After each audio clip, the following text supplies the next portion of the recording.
Okay, so Christian leadership, we're reaching almost the end of our portions. So we are looking at the third section, right? Teamwork. And last class, we looked at some of the introductions and what is a team and the advantages of being in a team or working in a team. And also, we looked at why, despite all the advantages of being in a team and working as a team, why do some people still hesitate to work in a team, right? Why are they unwilling to work in a team?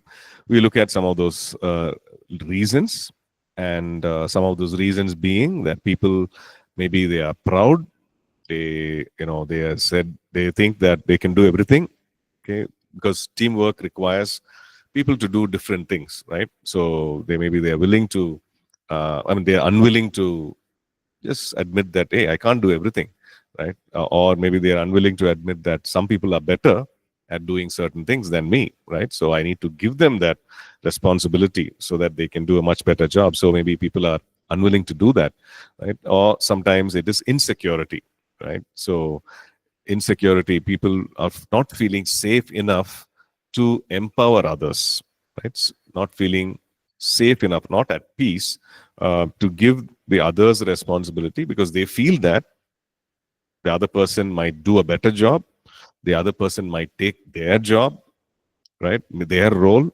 and their leadership, right? So they might look bad in the eyes of others. It could be insecurity. Third reason we saw was a poor estimation, in their oversimplifying, or the word used there is being naive, right? So they feel that, okay, this does not require so much time and effort, right? I have to do this big task, but I can do it myself. It doesn't require so much time and effort. So they underestimate the magnitude of the task, magnitude or the size of the project, and so they don't want to work in a team. Okay, so also it might be something to do with the temperament, how their personality is. They prefer to be alone. They prefer to work alone. They don't want to interact with others. All this is required when you're working in a team, right? You need to work with people. You need to talk to people. You need to understand people. So maybe they don't want to. They're not willing to take that effort, or temperamentally they are maybe withdrawn, shy, introverted, and so they don't work in teams, right? So we saw some of these reasons. Okay, now so today let's go on to look at if we are working in a team, right? If we are leading a team, if we are part of a team, we need to ensure that we have some of these things in place, right? This is like a checklist. Sometimes when you go for a camp or something, you have a checklist, and the camp organizers will give you a checklist. Okay, these are 5 things that you need to make sure that you have when you come for the camp. Okay, you need to pack your personal belongings. You need to pack your Bible, your book.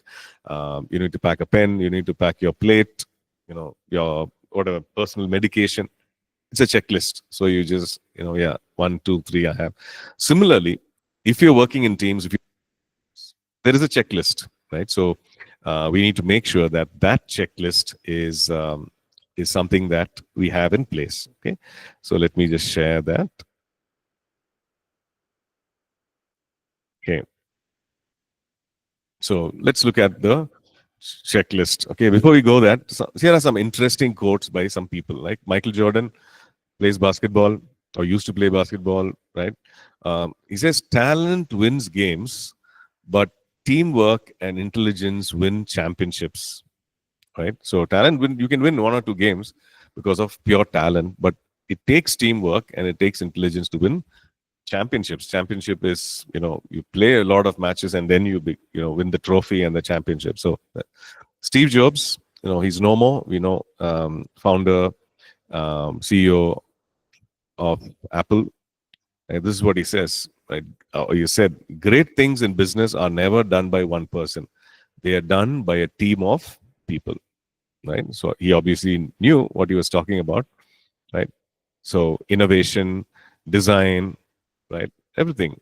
It takes people working together. It takes brainstorming. It takes ideas, great ideas coming up because people are working together, right? Okay. John C. Maxwell says, teamwork makes the dream work. Okay, makes the vision or the dream. Teamwork makes it work. But a vision becomes a nightmare. Nightmare is a bad dream, right? When the leader has a big dream and a bad team. Okay, so we might have a biggest of visions, greatest of visions, but if you have a bad team, then it's going to pull everything down. It becomes a nightmare. The dream that you had, becomes a nightmare, right? Okay, so let's look at the team checklist. Okay, team 101, which means this is a basic thing. You need to make sure that everyone in the team understands, or everyone in the team is equipped with these things, right? And this is adapted from the book 17 Indisputable Laws of Teamwork by John C. Maxwell, right? Okay, so the checklist, right? First thing is the big picture. Okay, so when we talk about the big picture, we're talking about the vision, right? So if it could be a small project, it could be a short-term assignment, a short-term mission trip, an outreach that you're doing, whatever be the project of the team, whatever it is that the team is supposed to do together. Okay, now the team needs to have an understanding, knowledge of the big picture. What is the vision? Why are we here? Right? Why are we here as a team? What are we supposed to do? They need to know the big picture. Okay, so the question to ask is: does everyone in the team know the vision? What the vision of the team is? Right? Or are there some people clueless? Right? Are there some people who don't know, don't care? Okay, what are you here for? I don't know. They'll tell me one day. I'm just here to, they need to understand the big picture. What is the vision? Why are we functioning as a team? They need to understand, right? The second thing is, does everyone in the team own the vision? What does that mean? That means that is everyone, you know, do they take it as their personal responsibility to fulfill the vision? Right. Now, we will always have people, different kinds of people, some serious about doing the job, getting the job done, some not so serious, some unwilling, all those things. But as a team leader, one needs to ensure that everyone comes to that place, right, of owning that big picture, owning that thing, which means it is the responsibility. Of course, it works both ways. It works two ways in the sense people need to make their decision, right? We can't override the decision. But in a formal setting, like a ministry team, or maybe it's a workplace thing, you can actually enforce it, right? You are empowered as a leader to make sure that everybody understands, everybody owns it. So you are empowered to do that. So you say, okay, you tell the team members that, does everybody understand it? Do you understand that this is a vision, right? It's important that you understand it. Secondly, you also ask them, is everybody okay with it? Do you agree, right? If they don't agree, some might have some genuine questions, right? I don't agree with it because I don't understand this. I don't agree with it because I find there's a problem with it, right? And as a team leader, you explain. You explain, why we are doing that. Right? Sometimes people don't agree because they don't like it, right? It's their personal dislike of it. Then there's nothing we can do about it except that the person should not be part of the team, right? If the person is in the team and doesn't agree with which direction the team is going, and which means that person needs to ask that question, why am I part of the team in the first place? Why am I here, right? So we can actually tell the person, maybe you find another team. You can, you can find some other place in order to work even, right? So that's the thing. So do people own the team vision? It's very important. Right? The third thing about the vision is that vision leaks, in the sense it's like that bucket with holes where you go and pick water over a period of time. It's a slow leak, people, because you're busy, because your mind is on so many things. You might be distracted, whatever. We forget the picture, right? It's a natural thing that happens. We forget, okay, this is what we are called to do. That is why we need to remember, reiterate, right? So um, that vision bucket is filled, right? And so that is when people understand, okay, this is why we are doing, right? So that is why we have to reiterate the vision. People might forget, because the thing is, we are influenced by so many things, everyone, around social media, that this church did it differently, this ministry is doing it differently, and then we might sometimes think, okay, maybe I should do it like that, right? But that is not the vision of the ministry. Right? So we need to reiterate the vision. Reiterate means to again share that again, inform again, right? Do it in different ways. Right. Fourth thing is to understand that the role that each one plays individually, or the role of the leader, is is definitely less in importance than the goal of the whole thing. Right.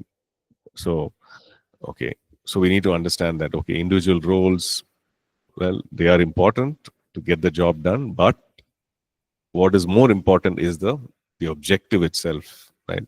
So we need to understand that. So that's about the big picture, the vision, right? The second one is the placement, what we call as the placement, which means that is everyone in the team in the right place? Are they doing the right thing? Okay. For example, if you look at cricket and okay, um, anybody watching IPL, following IPL? Okay, some people. Okay, everybody's looking at you. Okay, okay. Now CSK has lost a few matches. Okay, so I think all the matches they lost. Okay, so first match they won. No? Oh, I didn't follow. I didn't see that. First match was against RCB, right? No. Oh, I see. They won. Okay. So Dhoni is coming in very late, right?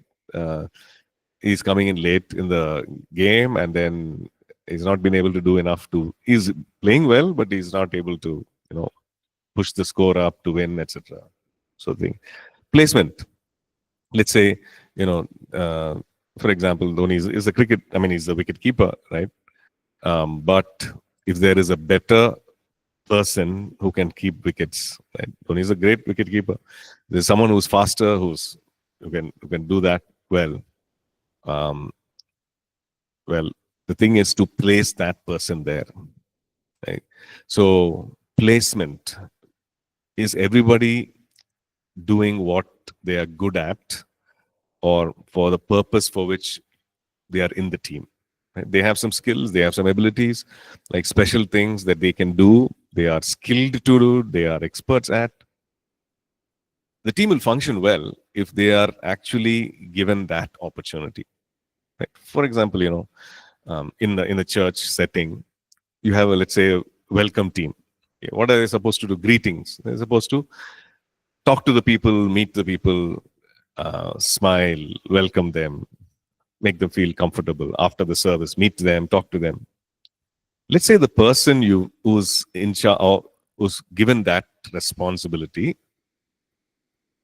is more excited about machines, or sound system, laptop, right? And very, very disinterested in meeting people. They after hello, they don't know what to say. Hello, good morning. That's all. Over. They quietly go and they start, looking at the sound system, or playing with the laptop. So for such a kind of person, what kind of role should be given? Right? Some tech role. They want to do it well. They excel in it. They are passionate about it. So don't give them a role or responsibility which involves meeting with people. They won't be good at it, right? It's not like they're not bad people, but it's just that their passion and their skill is something else. Right? So that's the thing. If you look at the notes, page 45, right?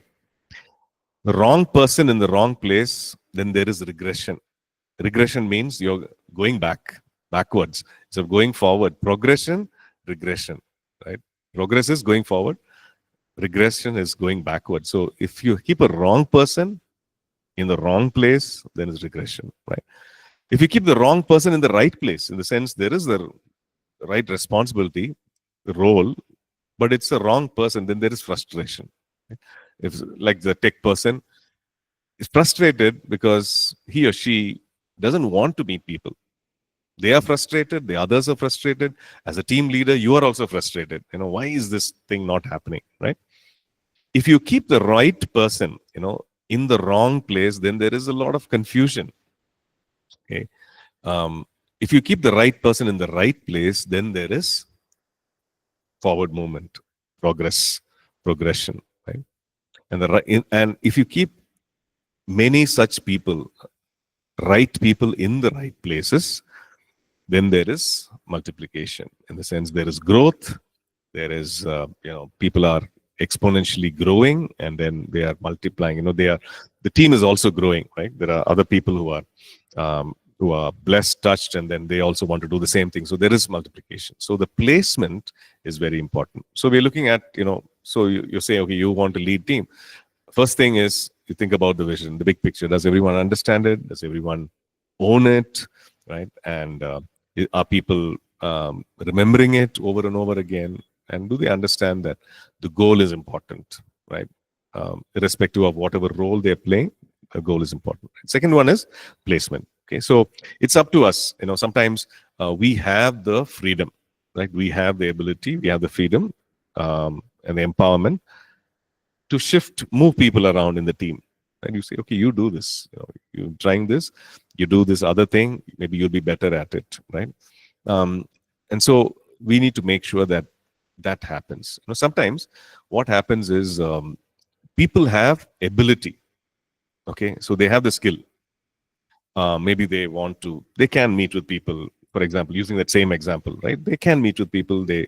But there is there's not enough. There is a problem with the attitude. Ability, yes. Attitude, there is a problem. Okay, so which means they think they can actually talk to people, but they think that why should I do it? Right? I'm going to wait till the people come to me and talk. I'm not going to go to them and talk. I feel that it's beneath. It's a it's. I feel that I'm such an important person. How can I stand, and do this job? Like, how can I stand at the door and welcome people? I want to do some important things. This doesn't feel important enough to me, right? So there's a problem with attitude, right? So if it's a problem with attitude, then we need to do certain things. Okay, that's the third point, right? So if it's a problem with the attitude in the team, people, then we need to fix that, right? Ability, people can be trained. If people say, okay, I don't understand this, or I don't know how to work this machine, I don't know how to work on the sound system, we can train, right? I don't know how to handle this camera or whatever, we can always train. But attitude, we need to actually take a hard look at it, speak to the person.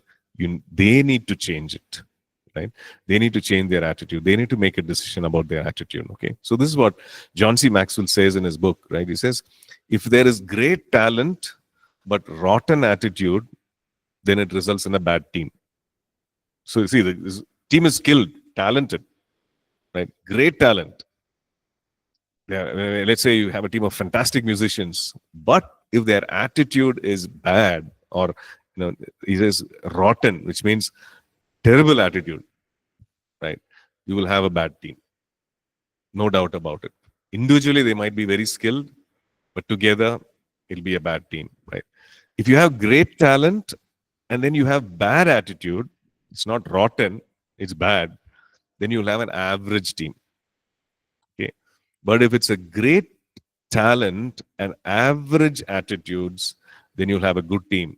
Sometimes, if you look at the team, okay, you might win, you might lose, but it's a good team. Okay.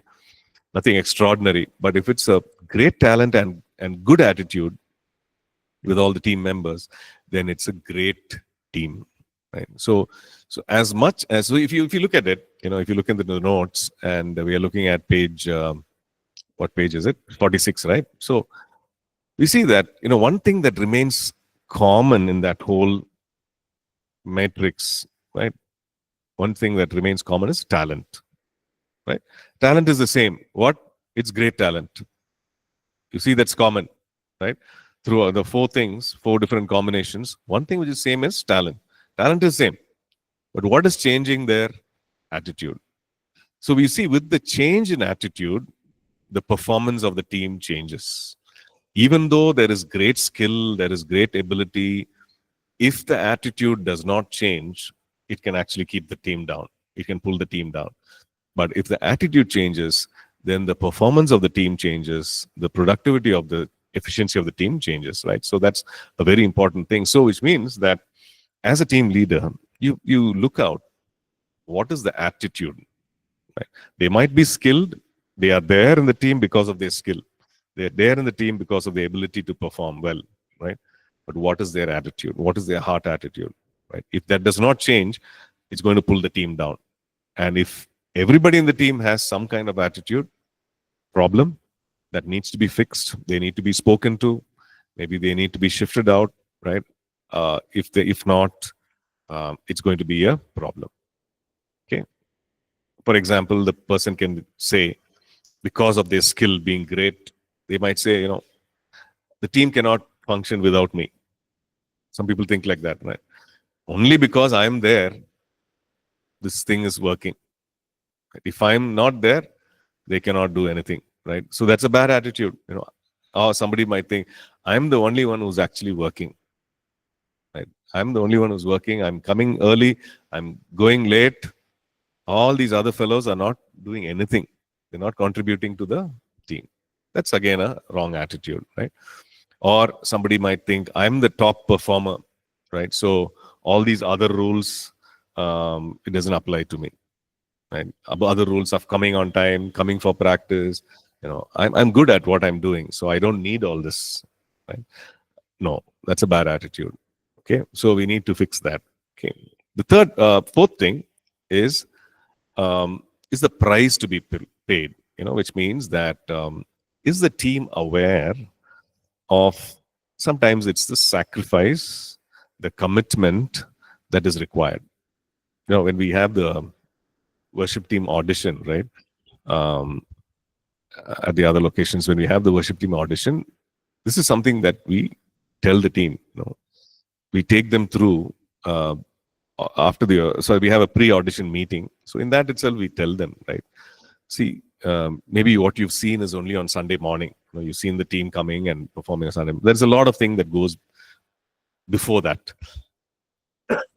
Sorry. So there is a practice that happens during the week. There is coming in early. All those things are there. Efforts are there. Are you willing to pay that price? Right. There is a travel. Excuse me. There is a travel that is involved. There is a which means there is a sacrifice. You need to start early, Bangalore traffic and all that. Sometimes you have to travel for about 45 minutes, 1 hour to get to that place. And then 45 minutes, 1 hour to go back from that place where they're practicing. And all this is, maybe on a Friday night or a Saturday night. Are you willing to pay that price, right? So the team needs to understand that there is a price to be paid. There is a commitment. There is a sacrifice to be paid, right? So the effort to be made, the sacrifice, the commitment, all that is. So is every member aware of it? And are they willing to pay that price? Right? Are they willing to pay that price? If it's a sports team, are they willing to pay the price for practicing? Are they willing to, do that discipline of going to the field and week after week, day after day, all kinds of weathers for that exercise? And are they willing to do that? Right? So unless they're willing to do that, there's no progress in the team. So the price to be paid. Okay. The fifth one. There are two more. The fifth one is when the team, so what we call as the score. Okay, so I'm sure that this is all taken from games and sports, right? So when you look at the some big any sport, right, there is a scoreboard, right? There is a scoreboard, and in those days, or even in these days, when we some of the schools and this thing, it's usually a blackboard, right? Blackboard with chalk. And then the person writes the score, on the thing.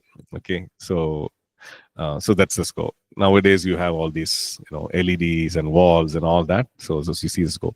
So the score board is very important for the team. Okay, why? Okay. So the team needs to know what is the progress they've made.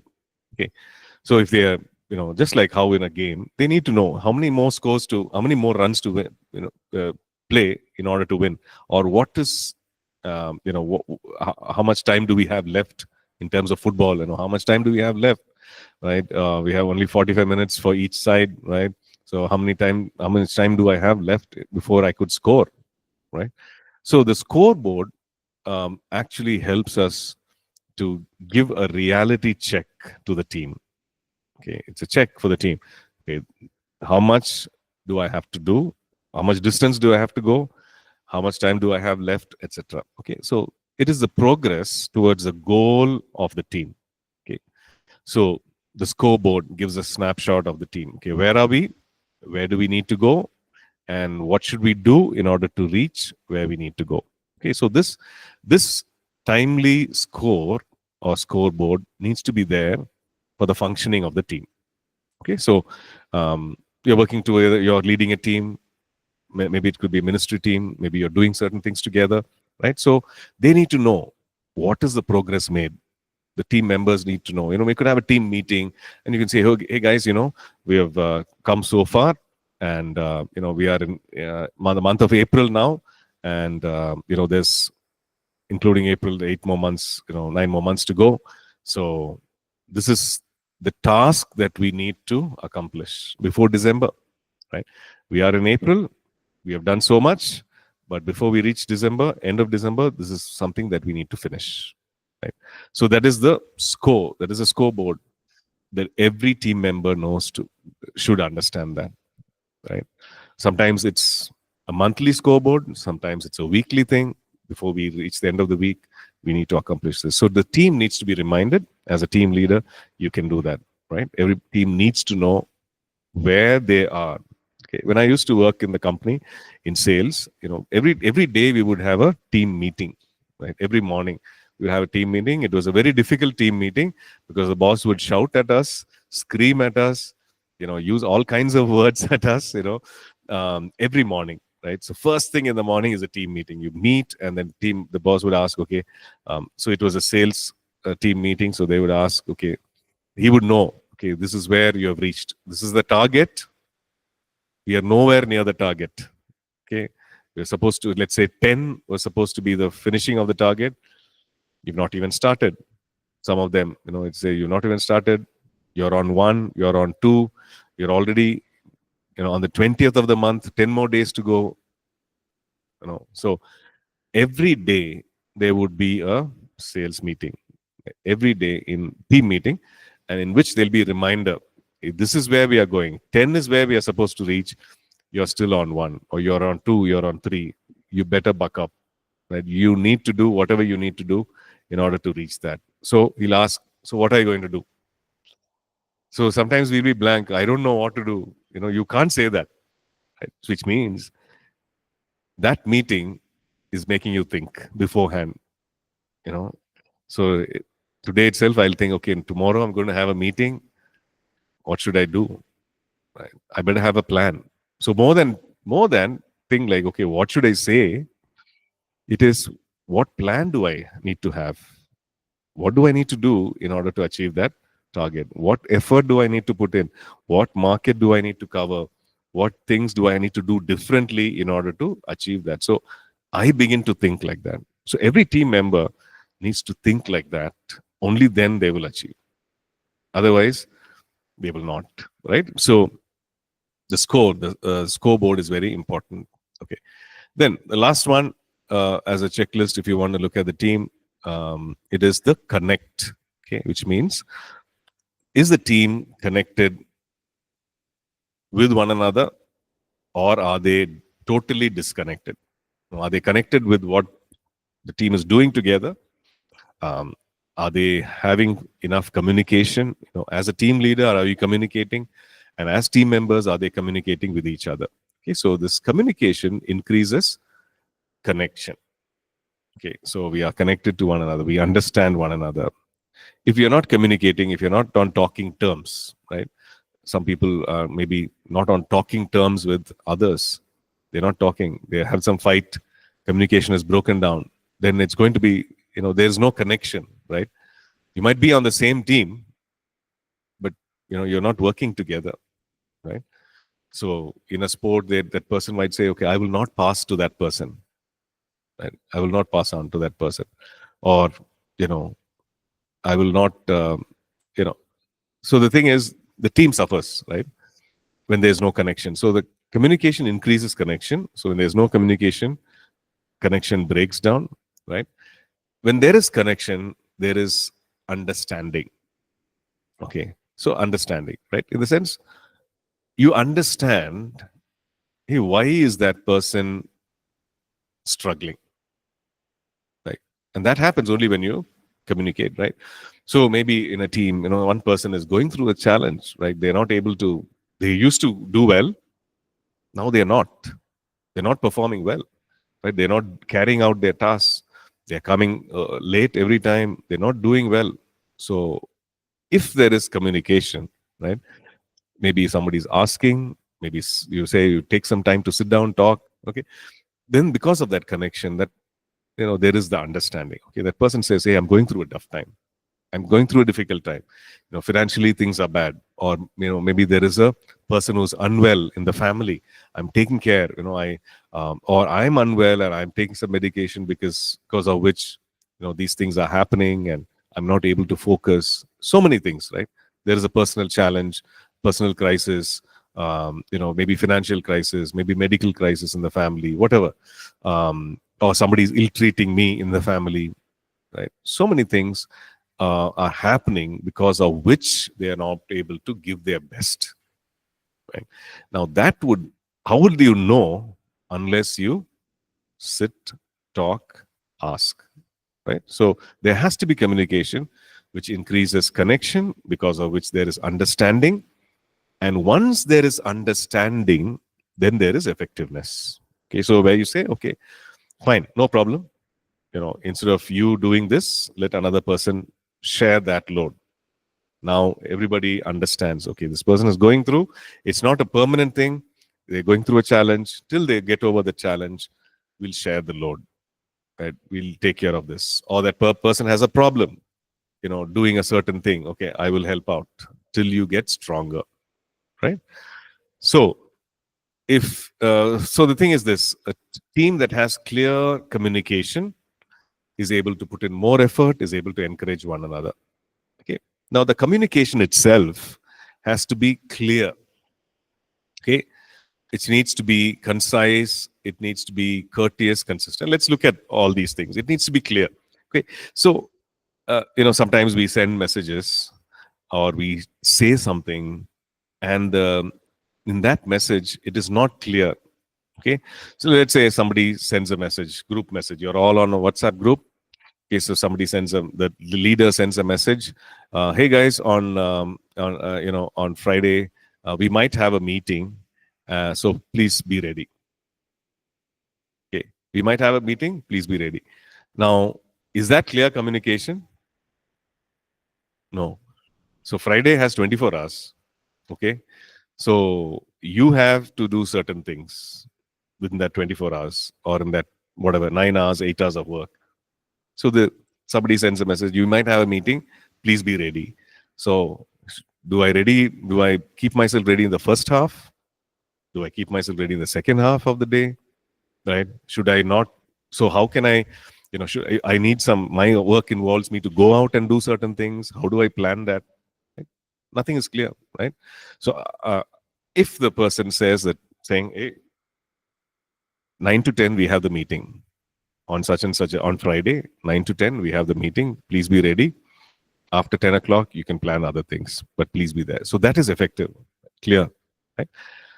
Concise communication. Concise means it has to be short. It has to be precise. Okay. So short message, in the sense, if there is a same message that you want to communicate, don't make it a long message, one full paragraph, one full page, If it's an email that you're sending, if it's a text that you're sending, make it concise, make it clear, right? It is only about that meeting, right? You want to tell that person to come for the meeting, make it clear, make it concise, right? So that the person doesn't have to read through a lot of things and try to understand, okay, what is this person saying, and try to pull out that information from that long message. Let it be clear, let it be concise, okay? Then courteous. Courteous means being polite, right?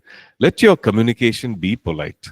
Let there be please, kindly, thank you, right? Don't just say, hey, we are meeting here, you better be there. Right? Nobody likes that. Yes. So you treat them as adults, you treat them as your equals, and even if there is someone who is reporting to you, right, you tell them in a polite way, courteous. Your communication has to be polite, right? So they will value you, they will respect you for it, and it's always good, right? Even sometimes you're upset, use polite communication, right? Be objective, let it be courteous, and the communication has to be consistent. What does consistent mean? What does that consistent mean? Anyone? Consistent communication to the team.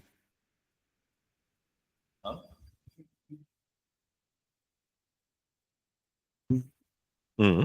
Regularly, regularly you are meeting with your team, have a good communication. Every time, which means regular. Regular. Right? So it doesn't mean that, okay, in a year, if you're working together, okay, January we meet, January there is some instruction, and then next instruction is in December. New Year, Christmas. Right? So communication has to be consistent, or you're sending an instruction only when the team is doing something wrong. Hey guys, you messed up. This is not how it's supposed to be done. So communication has to be consistent, regular, frequent, not too frequent. So it has to be at a frequent. I mean, it has to be at a regularity, so that the team doesn't. It's not irritating, right? It's not irritating. It's not getting on their nerves, but it's timely, right? And it's consistent, right? Which means it's at a regular frequency. So this is always be helpful. Okay, so this is something very important, right, for team. And then also make every effort to facilitate communication among the teammates, right? Because some people in the team, some are very good friends, they're always chatting, talking, working together, and they sometimes ignore the others, right? There are 6 people, 7 people in the team, maybe 2 are very close, they are working together, this thing, but then they ignore the others. Maybe there is that one person in the team whom everybody is not talking to for whatever, right? Because that person is kind of quiet, doesn't doesn't talk, keeps to himself or herself, so nobody's talking, right? So or maybe that person is newly joined, right? Everybody says hello, hi, but then they don't want to go beyond that, right? So if you're a team leader, then you facilitate that conversation, facilitate that communication, right? So you intentionally do that. Hey, have you met so and so, right? Have you or just draw them into the conversation. Hey, how did you do things in your office earlier, or in your previous place of work? Let them open up so that others can also hear, or involve them in the conversation. So facilitate the discussion. We do this, right? When you're doing a Bible study, okay, you ask, okay, what do you think? What did you learn? So you're facilitating a discussion so that people share. Do the same thing here. Facilitate communication among the teammates. Okay, so we looked at 6 things, which are a checklist for the team. It's a basic things, a checklist. Just think about it. So we can refer to it over and over again. Okay, so what are the first thing that we saw was the big picture or the vision. Second thing is the placement. Okay, is every person in the team doing the thing that they're meant to be doing, right? Are they effective in doing? Is this the work for that person, right? Is it the right role for that person, right? So that is the placement. Third thing we saw was the attitude of the person. They could be very skilled, but do they have the right attitude towards it, right? Fourth one is the effort or the price they need to pay in terms of commitment, in terms of effort, in terms of sacrifice. Do they understand that the work requires effort? Sometimes you might have a special project, right?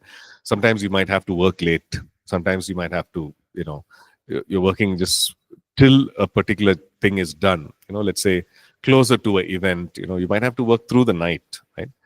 Do they understand that? Are they willing to do that? Right? Otherwise, if they don't understand, if they're not willing, then we don't have a good team, right? The team is not able to put in that effort, right? So the price. Then the fifth one we saw was the score, like in terms of achieving the goal, they need to know at regular intervals, need not be daily, but regular intervals, where they are, what they need to do to reach where they need to reach, right? Then the last one we saw was communication, the connect, right? Because good communication increases understanding or connection, or increase understanding, which helps in increasing the effectiveness. Okay. Any questions here? Teamwork.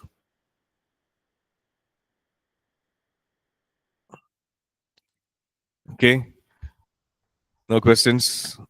Okay. So these are important things for us to maybe, for some of us who are working with teams, we can relate to it. We can say, yeah, these are things that I need to, maybe I miss doing it. I need to do it, right? Maybe if they are not working in teams, these are things which we need to just internalize so that when we face those situations, right, this will help us, right? And we can also always use this book, Winning with People, or, effective, what is that, 2117 essential qualities. What is that book? Sorry, let me just read that book again. Book's title again. Yeah, 17 indisputable laws of teamwork. These are things that we can refer to and use it as a reference. Very useful, right?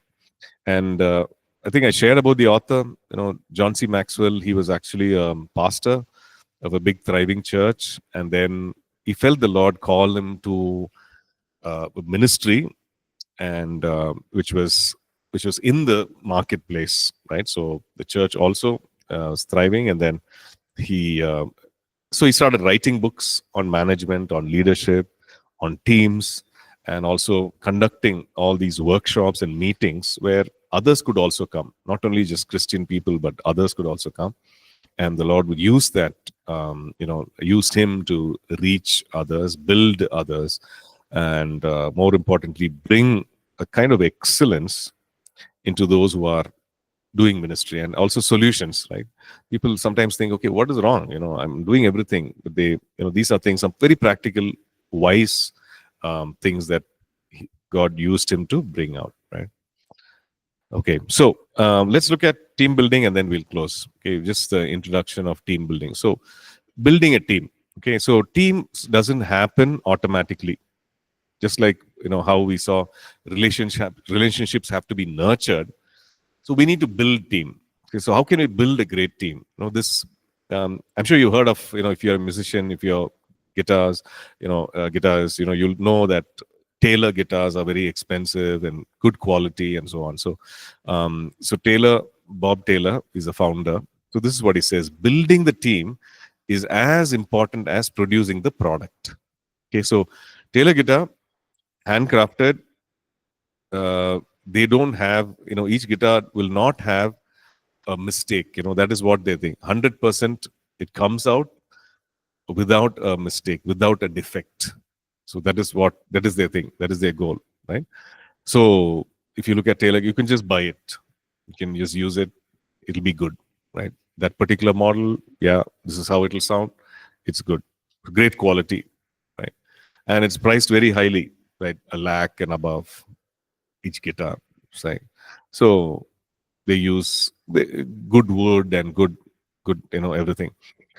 So he says he knows the importance of valuing or building a good product, right? So he says building the team is as important as building a product. So it's good to have a great product, fantastic, right? Everybody will buy it, even though the price is high. But building the team is as important as that, right? So to build a great team, we can, first thing is we can recruit the right people. If you're starting from scratch, if you're starting zero, you don't have a team, and you're supposed to build the team. You recruit the right people, which means you select the right people, right?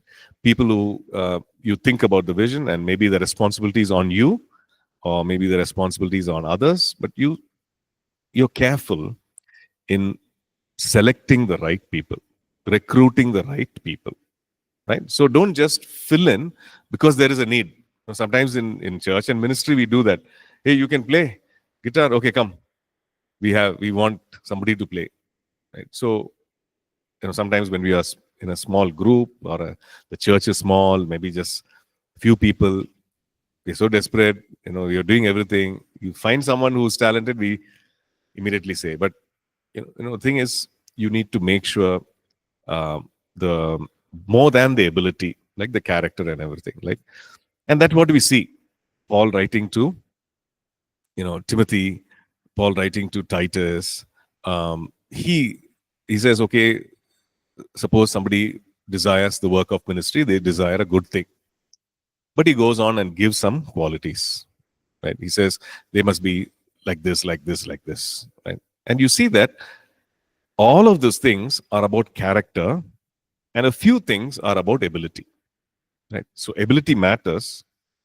The person must be able to get the job done, but the character matters even more, right? So recruit the right ones. The second thing is, if there's already a team and you need to build a great team, you develop the people who are there in the team. So these are two things to keep in mind, right? Okay, so we'll stop here, and then we'll so next on Thursday we'll have the test, right? Assessment to the class, right? Thank you.